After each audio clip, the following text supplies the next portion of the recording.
พี่น้องสถานการณ์น้ำทั้งสงขลาหาดใหญ่ลดลงแล้วเป็นปกติแล้วพี่น้องเอ๋ยความตั้งแต่วันที่21ซุ่มเจ้าไล่มาเบิ่งรู้จักมือ6 มื้อ7 มื้อปุ่นอุ้ยตะลิโซนชาติให้บ่แม่นท่วมเพียงแข้งเพียงหัวเข่าเพียงแอวดิมันท่วมลิบสุดหัวฝนเลิกสุด4 เมตรพี่น้องเอ๋ยอุ้ยน้ำลงนี่เขาเจ้าไปเบิ่งความเสียหายลดราคาเป็นแสนเป็นล้านจมอยู่น้ำน่ะแม่นน้ำลดลงแล้วมันสิเป็นตาเอาบ่พี่น้องซ่อมสิเบิดจักล้านจักแสนบัดนี้อีพ่ออีแม่โอ้ยโดดแต่ละคันน่ะเสียดายให้เข้าของบัดนี้เนี่ยหลายอันพันอย่างเพศพังมางโอ้ยรู้ตนชาติให้ความเสียหายจักแสนจักล้านบุมันเป็นย่านธุรกิจเด้บ่แม่นท่วมให้หน้าตากาเด้หาดใหญ่นี่มันเป็นย่านธุรกิจพี่น้องเสียหายมากๆเลยนอกจากเสียทรัพย์สินแล้วเสียชีวิตพร้อมตุยหลายเติบพี่น้องเอ๋ยตอนนั้นเนาะพระเจ้าทั้งราชการมาประกาศว่าเสียชีวิต7 คนพะนะว่า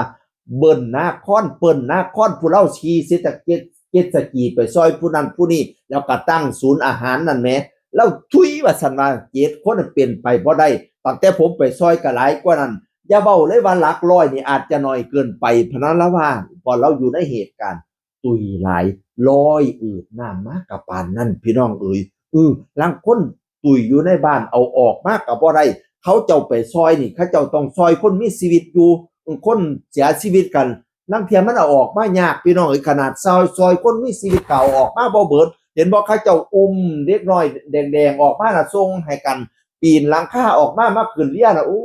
ยอัดโทอัดทั้งหายชีวิตพี่น้องเอ๋ยผู้เฒ่ากว่าสิปีนขึ้นปีนลงได้ลังเทียเป็นผู้ป่วยพร้อมบัดนี้เนี่ยอุ้ยลำบากยากให้เป็นอุทกภัยครั้งยิ่งใหญ่เลยเนี่ยพี่น้องเอ๋ยมันท่วมหนักแล้วก็ท่วมอยู่หลายมือเสียหายหลายแสนพี่น้องเอ๋ยและวันนี้เขาจะขอโทษว่ามีการปฏิบัติงานกีฬาซาพะนะว่าในอำเภอหาดใหญ่ถึกเด้งไปอยู่ทั้งอื่นแล้วพี่น้องเอ๋ยเพราะว่าตอนที่เกิดเหตุน้ำท่วมวันที่22น่ะข้าเจ้าติดต่อในอำเภอไม่ได้เลย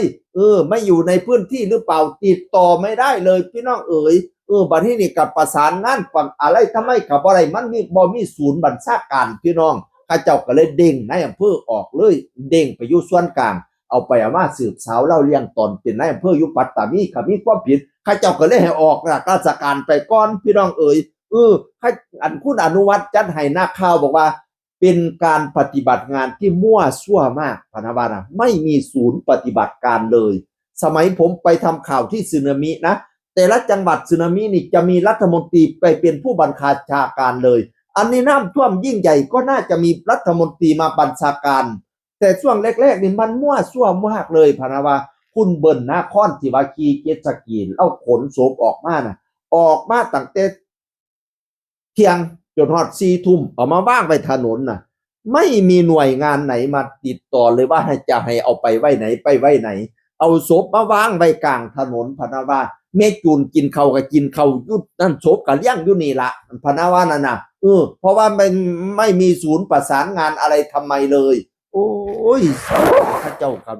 มากันหลายเติบอยู่พี่น้องเอ๋ยตอนแรกว่าตุย7 คนนี่เราว่าเป็นไปบ่ได้เด็ดขาดเลยวันนี้อันทางศูนย์มาระบุตัวเลขว่าเสียชีวิตเฉพาะในจังหวัดสงขลา85 รายแต่ก็มีจำนวนเพิ่มขึ้นเรื่อยๆทางโรงพยาบาลสงขลาบอกว่าจำนวนมากกำลังพิสูจน์อยู่พะนะว่าบ่บอกตัวเลขแต่บอกว่าจำนวนมากพี่น้องเอ๋ยอุ้ยเสียหายหลายจังเด้อลำท่วมเจ้าเนี่ยพี่น้องให้ผ่านวิกฤตไปด้วยดีเด้อเนาะโอ้ยถึงสรรพสัตว์ปะเนี่ยงัวน่ะไปลี่อยู่ถึงหอพักก็มีพี่น้องงัวมันหนีตายน่ะหมาไปขึ้นยุกกองอีหยังอันที่มันสูงๆนั่นพี่น้องเอ๋ยยากเป็นตาในคือบางเทีการขนหมาก็ได้เจ้าของนั่นอยากให้เอาหมามานำบัดนี้เนี่ยบัดนี้สิขนหมาขึ้นเรียหมาก็สิกัดคนขับเรียบัดนี้โอ้ยยากลำบากเป็นตาในพี่น้องเอ๋ยไก่ผ่านวิกฤตไปด้วยดีเด้อเป็นกำลังแรงใจให้เด้อแต่ลังเทียกับรูปตนจิตอาสาอยู่จิตอาสาบางคนเห็นบ่จิตอาสาบางคนขี่เรียกเข้าไปซอยน่ะบัดนี้นี่จักเป็นอีหยังแม่อันมองไปซอยน่ะจักเขาเจ้าเครียดว่าขี่เรียกไปแล้วน้ำกระเด็นหรือว่าเขาเจ้ามีความเครียดน้ำท่วมแล้วเครียดก็ไม่จักยิงปืนใส่จิตอาสาปังโอ้ยจิตอาสาหนีครับต้องหลายคนเพราะว่าเขาว่าบ่ปลอดภัยบัดนี้เขาเจ้าไปเบิ่ง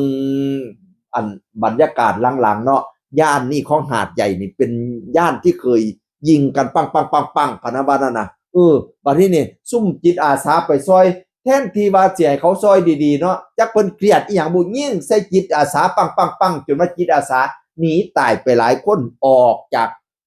การช่วยเหลือไปต้องหลายกลุ่มผัวผู้ใดสิไปเสี่ยงตายอยู่นั่นจังซี่ล่ะเขาเจ้าว่าปลาตัวเดียวเน่าเบิดของนั่นน่ะเขาไปซอยดีๆยังยิงเขาอยู่อันนี้ก็บ่แม่นว่าโทษคนหาดใหญ่เบิดเด้อมันมีบางจุ่มที่นิสัยจังเสียพี่น้องเอ๋ยเฮ็ดให้เขาบ่อยากซอยเด้มันก็เป็นจังเสียพี่น้องเอ๋ยโอ้ยวุ่นวายไส้ผงหลายอันหลายอย่างอยู่เรื่องเล่าในการน้ำท่วมครั้งนี้พี่น้องเอ๋ยแฮงเว้าหลายแฮงยาวแฮงยืดเปื้อพวงไม้ก็แฮงหลายซ้ำนี่ล่ะ ก็ให้ผ่านวิกฤตไปด้วยดีเสียงคือคนเก่าเว้าสู่ฟังสวัสดีครับสวัสดีครับ